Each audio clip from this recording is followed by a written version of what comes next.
Madame la Première ministre, en cette journée de mobilisation, je vais vous parler de blocage.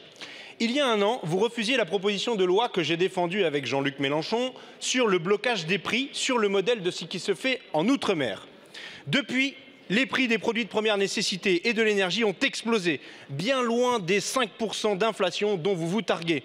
37% pour la farine, 25% pour le riz, 33% pour les steaks hachés surgelés, 13% pour le lait.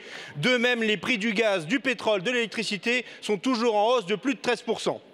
Face à l'inflation, vous proposez de faire confiance à la grande distribution avec un panier anti-inflation.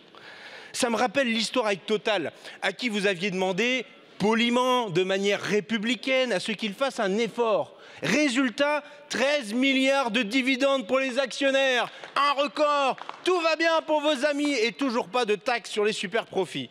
Plutôt qu'un panier anti-inflation qui ressemble plus à un slogan commercial proposé par McKinsey, véritable coup d'épée dans l'eau.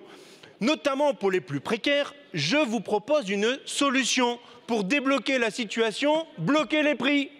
La pauvreté s'aggrave, la fréquentation des restos du cœur en hausse de 22% sur cet hiver, la progression alarmante du nombre de jeunes à l'aide alimentaire, 330 000 SDF en France, chiffre multiplié par 2 en 10 ans, et ça continue.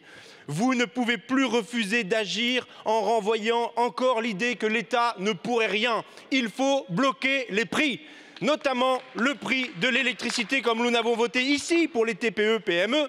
Et je pense évidemment aux boulangers dont la survie en dépend. Alors qu'on nous annonce un Mars rouge pour l'inflation, sortez de vos formules publicitaires de la Startup Nation avec votre trimestre anti-inflation. Agissez pendant que les gens bloquent le pays contre votre réforme des retraites. Bloquez les prix pour ne pas ajouter à une crise sociale une crise humanitaire.